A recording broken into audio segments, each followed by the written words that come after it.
Estábamos hablando justamente sobre los conflictos en el mundo físico, ¿no? Y los conflictos en el mundo abstracto, ¿no? Entonces nosotros vemos que mientras más abstracto es el pensamiento del hombre, más tiene capacidad de entender las legalidades universales.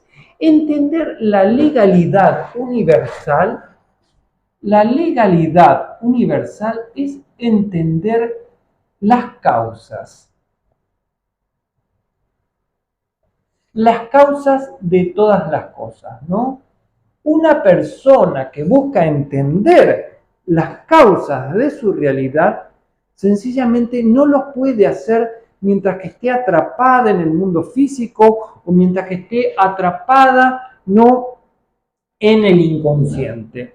Justamente es inconsciente porque no puede entender las causas de su conducta. Ir entendiendo las leyes universales implica siempre, ¿no?, que la persona vaya desarrollándose en el plano abstracto, ¿sí? Esto es muy importante porque, en cierta manera, esta legalidad universal no puede ser entendida, comprendida, si la persona no tiene un pensamiento abstracto. Entonces, una persona que está trabajando desde su pensamiento abstracto, esa persona es capaz de entender las causas de todas las cosas. Recuerden que cuando nosotros hablamos, ¿no?, de biodescodificar o de traducir esta energía que hay alrededor, ¿no?, nos referimos a poder traducirlas de acuerdo a estas legalidades. Vamos a decir entonces que el biodescodificador energético tendrá que tener un pensamiento abstracto. No, para lo demás, si el biodecodificador no tiene un pensamiento abstracto, no ha llegado con su mente al pensamiento abstracto, sencillamente tendrá que ser un biodecodificador emocional.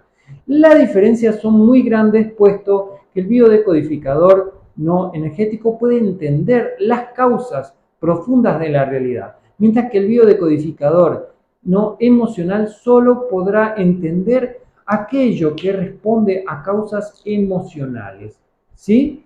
Hay una diferencia muy grande es verdad que la mayor parte de la población mundial trabaja desde sus emociones, y esto implica que un biodecodificador emocional puede trabajar tranquilamente con la mayor parte de la población. Pero hay muchas personas que no podrán ser trabajadas porque sencillamente el biodecodificador no puede atender, ¿no?, a alguien con un registro energético o con una conciencia más grande que el biodecodificador, ¿no? Si a nosotros se nos va un paciente, ¿no?, o cliente, porque ustedes en biodescodificación todavía le dicen clientes, nosotros le decimos paciente porque la persona no está padeciendo un problema, ¿no? Por eso le decimos paciente. Bueno, en cambio el cliente es como venir a hacer una negociación, ¿no? Entonces, en cierta manera, el paciente no viene a tratarse por una cuestión para hacer un negocio, ¿no? Entonces esto queda medio feo, ¿no? No es cliente, es un paciente, una persona que padece de determinada enfermedad, de determinada sintomatología, de determinada situación, y nosotros como biodescodificadores ayudamos, ¿no?, a traducir, a interpretar y a entender las causas de eso que está pasando, ¿sí? Entonces, la persona no podrá, o el terapeuta o el biodecodificador no podrá atender a nadie que tenga una diferencia muy grande, ¿no?, desde su realidad. O sea, que la relación paciente-terapeuta, la relación paciente-biodescodificador estará relacionada, ¿no?, por la regulación de atracción, por la ley de atracción. Entonces, ¿no?, el paciente, esto, bueno, no lo iba a trabajar en esta clase, pero ya que estamos, lo trabajamos, ¿no? Entonces, el registro más bajo de conciencia del ¿no? Decodificador, nosotros tenemos el registro alto de conciencia, ¿no? Y el registro más bajo de conciencia, ¿no?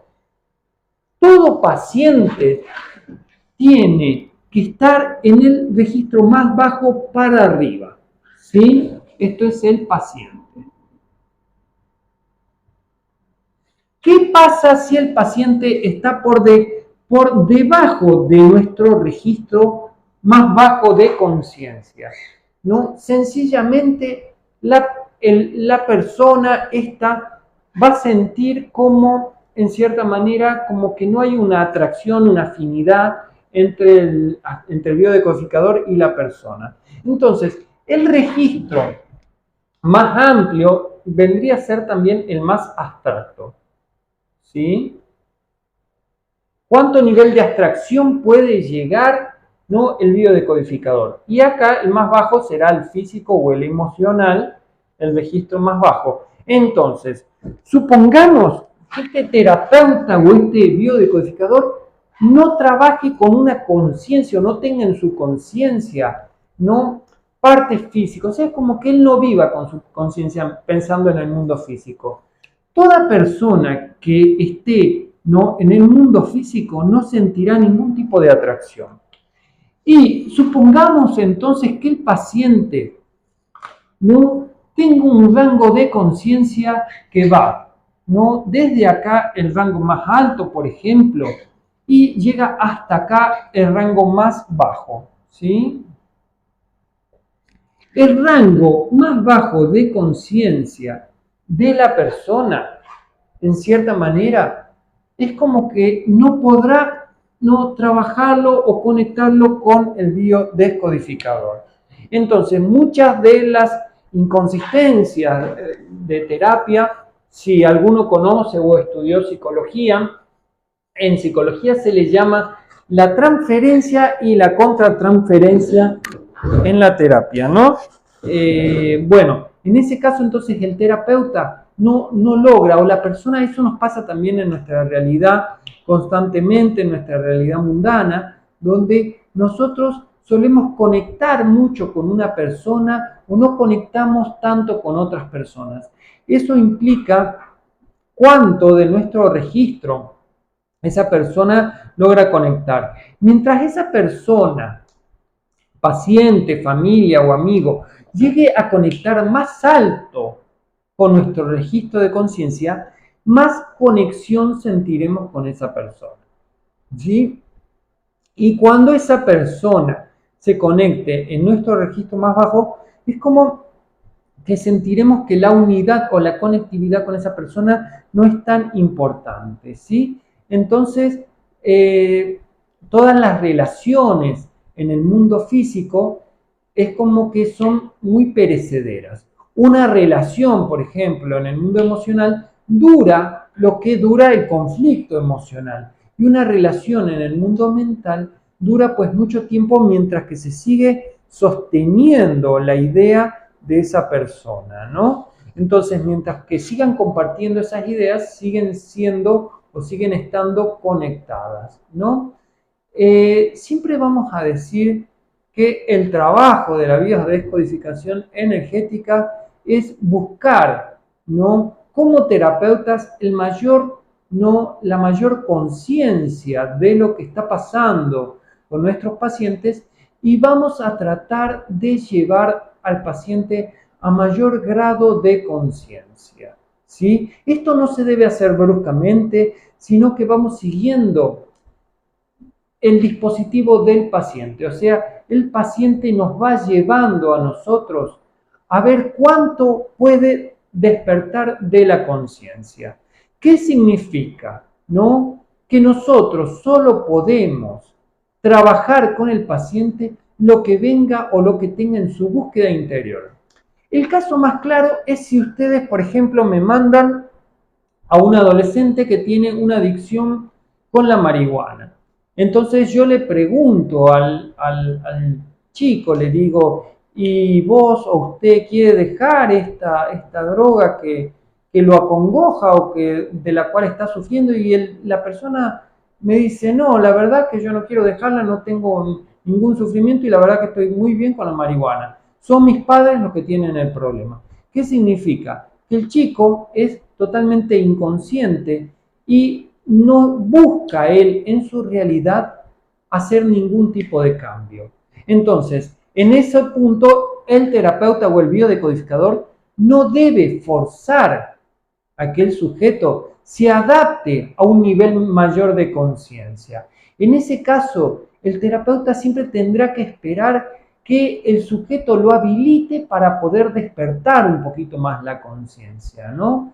Entonces, porque si no será visto como muy violento. Tiene que haber una apertura por parte del paciente, una búsqueda por aprender, por querer cambiar, ¿no? Entonces, cuando el sujeto tiene esa búsqueda interior, se puede hacer el cambio en terapia. Una terapéutica, una biodescodificación con una persona que no está interesada de ninguna manera en hacer ningún cambio es totalmente imposible. Y nuestra biodescodificación va a llegar a crecer tanto como el crecimiento que quiera tener el paciente. El paciente entonces va a crecer tanto, ¿sí? Como lo lleve su búsqueda interior, ¿sí?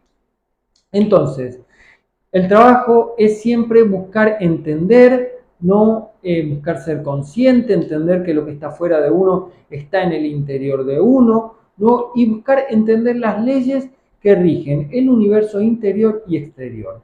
A mayor entendimiento de la legalidad, será en cierta manera, ¿no?, mayor el crecimiento de la conciencia, ¿sí? Siempre la dificultad del conflicto está marcado por la dificultad de resistencia del yo para adaptarse o cambiar de posición. Si el yo, por ejemplo, en este caso del adolescente que se droga, está totalmente cerrado en que eso está muy bien en su vida, no hay ninguna posibilidad de que ese conflicto se resuelva, ¿sí?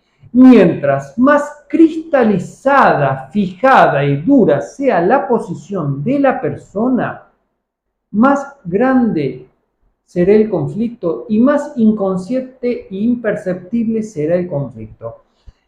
Deben recordar que el conflicto puede estar sin que haya conciencia del conflicto, ¿no?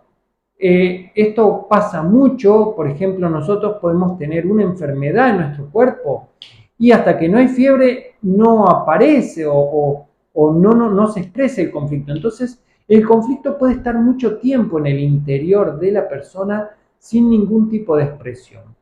Entonces, el conflicto no comienza cuando se expresa el conflicto, sino que el conflicto comienza, ¿no?, cuando las fuerzas energéticas comienzan a luchar y comienzan ¿no?, a encontrarse y a chocar, ¿no?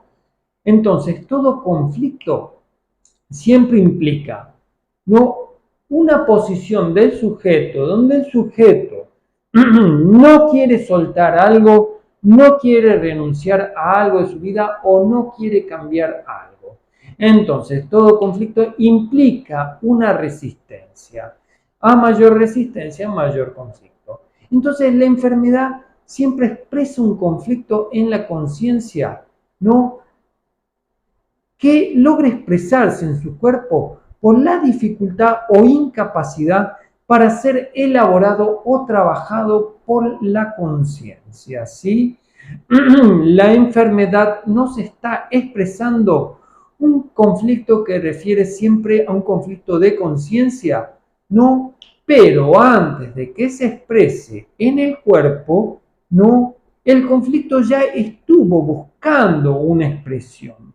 Al no poder encontrar una expresión a partir, ¿no?, en el plano mental, ¿no?, luego en el plano emocional, entonces, en cierta manera, la enfermedad termina bajando al cuerpo, ¿no?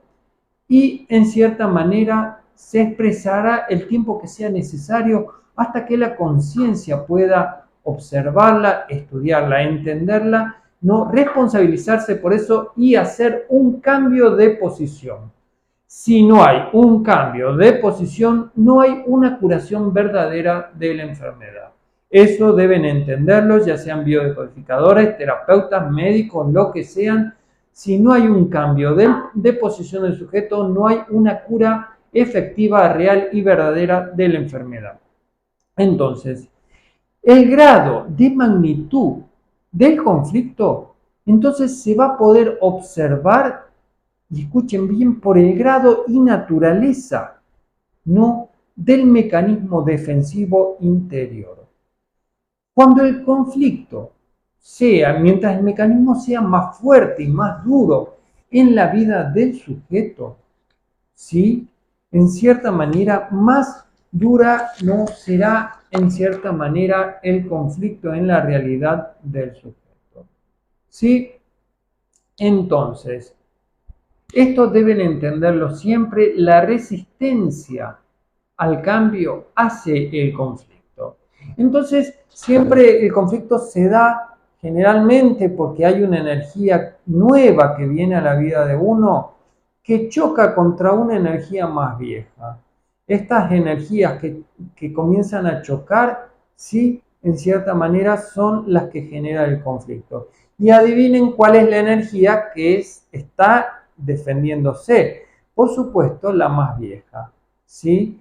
La energía más vieja no quiere irse de la vida del sujeto, no quiere perecer, no quiere dejar la conciencia. Por ende, esto lleva al sujeto, esto lleva a que entre en resistencia y en lucha con la nueva energía, ¿sí? Si se adapta la energía vieja a la energía nueva, el conflicto en cierta manera se vuelve un conflicto superador, un crecimiento.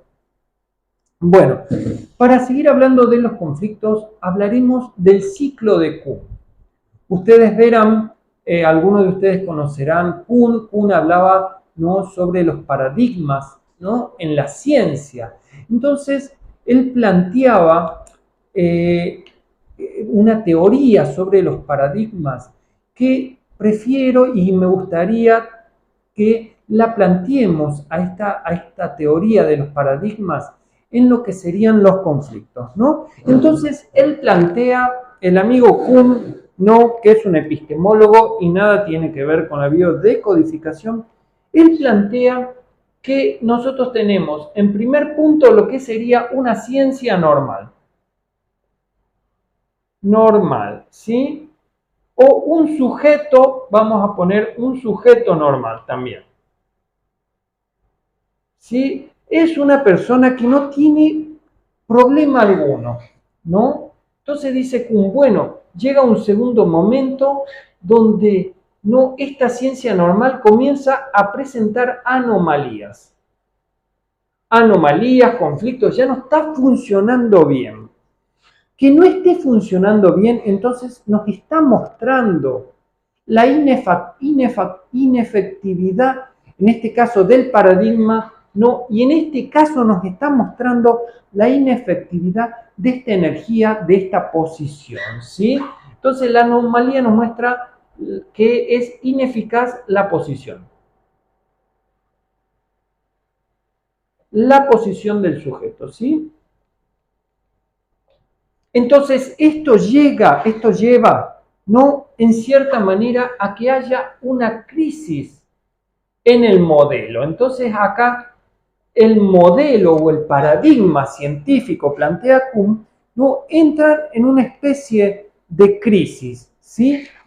La crisis es siempre lo que nosotros observamos del conflicto, ¿sí? Acá tenemos el conflicto observable, ¿sí?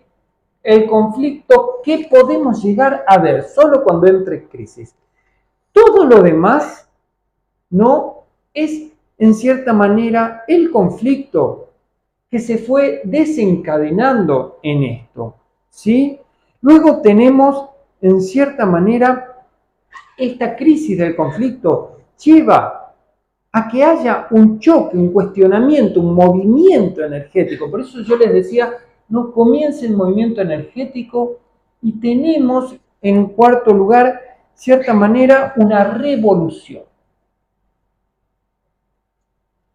Esta revolución, no, ojo, esto es el planteo que hace Kuhn, ¿no?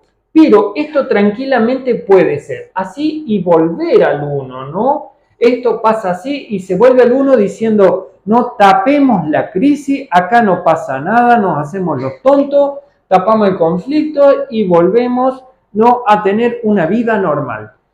Esto se puede hacer, pero tarde o temprano nos lleva al mismo punto. O sea que si nos hacemos los tontos y volvemos acá, tendremos que volver de nuevo a la crisis, será idéntica. Estos son los círculos de repetición, ¿sí? O sea que esto se repetición. O sea que todo este círculo se repite una y otra vez hasta que la persona llegue a la revolución, ¿sí?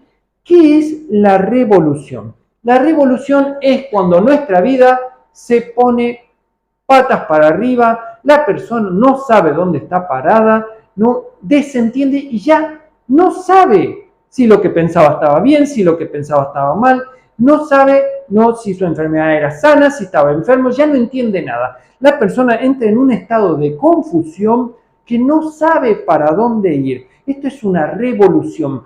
En esta revolución comienzan a luchar las fuerzas internas del sujeto, ¿no? Y en cierta manera estas energías comienzan a pelear en el interior del sujeto, llevando en cierta manera o al punto 1 de nuevo, ¿no?, generando que el circuito se repita, o llevan, ¿no?, al punto 5, que es el cambio, el crecimiento y el aprendizaje, ¿sí? Entonces, si nosotros hacemos este movimiento, si la revolución nos lleva a un cambio de paradigma, a mirar la vida desde otro lugar, esto es un cambio de paradigma, ¿no? Rompemos las cosas, nuestros sostenes que estaban cristalizados de pensamiento, rompemos todo nuestras estructuras internas. Esto es la revolución, se rompe todo. Antes pensaba que la homosexualidad era mala y cuestionaba y que esto y que el otro, y ahora comienzo a pensarlo y digo, no está tan mal, abro mi cabeza, hay una apertura en la mente de la persona, no en la mente de la sociedad, en la mente de la ciencia, en la mente de la comunidad, no, y se establece un nuevo paradigma. Acá le vamos a poner un nuevo paradigma, ¿no?, o nueva posición del sujeto. Esta nueva posición será normal, ¿no?, y volverá, ¿no?, en algún momento a pasar por todo esto. Entonces, los conflictos, en cierta manera, ¿no?, son conflictos de crecimiento, se instala el nuevo paradigma, ¿no?, la nueva posición del sujeto, y en algún momento esa posición, ¿no?, cuando vuelva a aparecer una nueva energía, volverá a chocar, a luchar y a aparecer todo eso, ¿no? Esto plantea que en cierta manera, ¿no?, es el crecimiento. Cuando nosotros hablamos de crecimiento en la vida de la persona, estamos hablando de que el crecimiento es esto. Bueno, no, el crecimiento es la persona se va expandiendo como una espiral, ¿sí? Entonces, ¿qué es lo contrario al crecimiento? Bueno, lo contrario al crecimiento es la repetición. Entonces, nosotros tenemos, por un lado, crecimiento y por el otro lado, repetición.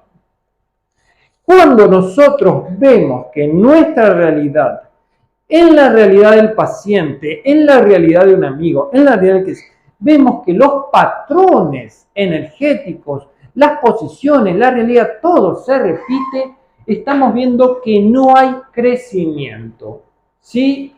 El crecimiento nos lleva siempre a que haya algo nuevo, va en contra de la repetición, ¿sí?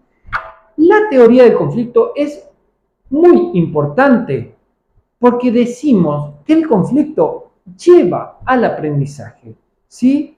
Habla siempre del aprendizaje como una posición de construcción y de desconstrucción interna de patrones que son patrones cada vez más efectivos, más elaborados, más útiles. Eso es crecer. Crecer es tener herramientas cada vez más adecuadas para enfrentar la realidad. Por ejemplo, hay personas que pueden hacer en 15 minutos lo que otras personas hacen en 3 horas. Esto es efectividad, esto es aprendizaje, esto es crecimiento, ¿sí? Entonces, la energía humana siempre se estructura en patrones o moldes, ¿sí? Entonces, donde la energía siempre como que toma forma y se repite. Los patrones son como estructuras de pensamiento, que ya sean conscientes o inconscientes, donde la energía toma forma. Decir entonces, ¿no? Hablar de que, bueno, hay una nueva ciencia como en Kuhn, una nueva posición, bueno, hay un nuevo molde. El sujeto se va a estructurar de una manera más elevada, ¿no? Más perfecta, ¿no? Entonces, la conciencia, en cierta manera, está estructurada en una serie de patrones o de moldes donde la energía va tomando forma y se expresa en la realidad. El aprendizaje entonces consiste en la conformación de patrones más efectivos y más perfectos. Esto va a permitir no una aceleración energética de la persona. Esto permite una aceleración en su pensamiento, en su vida, ¿no? A mayor conciencia de la persona, la vida de la persona es más rápida, mucho más rápida, las cosas suceden mucho más rápida, no, los conflictos son rápidos también, no, y toda la realidad es más rápida. A mayor conciencia, entonces mayor aceleración de la energía. ¿Sí? Esto deben entenderlo. Entonces, a mayor conciencia, aumenta la mayor cantidad y calidad de energía que se encuentra en la vida del sujeto. Esto implica que el sujeto, en cierta manera, no está como manejando, ¿no? Mayor cantidad, mayor voltaje. Esto implica mayor conciencia, ¿sí? Si nosotros vemos, siempre que hablamos, ¿no? De voltaje o de frecuencia, no nos referimos a que la frecuencia, la frecuencia hace referencia a la cantidad de oscilaciones que hay por segundo. Y el voltaje hace referencia, ¿no? A la magnitud, a la intensidad de esas ondas. Entonces, puede aumentar la frecuencia aumentando la cantidad de ondas, ¿no? O puede aumentar el voltaje aumentando el tamaño de la onda, ¿sí? Es importante que sepan, ya que van a trabajar con la parte de biodecodificación de energía, entender la diferencia entre voltaje y frecuencia. Entonces, en cierta manera, lo que aumenta con la conciencia es no la frecuencia y el voltaje.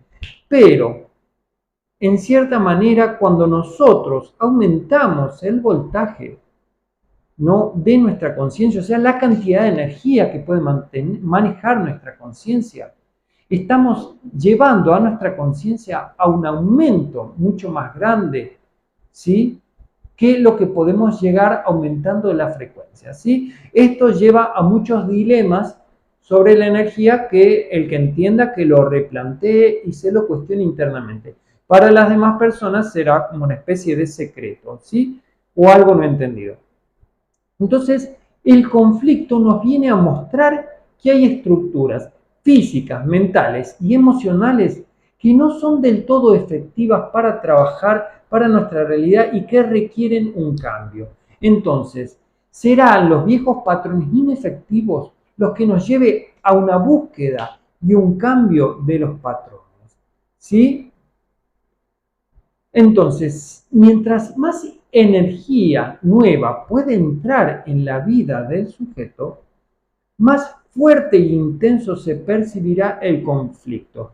Pues es en un aumento, ¿no?, de la energía, de un aumento, ¿no?, lo que generará el conflicto en los patrones energéticos, ¿sí? Los patrones serán inefectivos para trabajar con esa mayor cantidad de energía, ¿sí?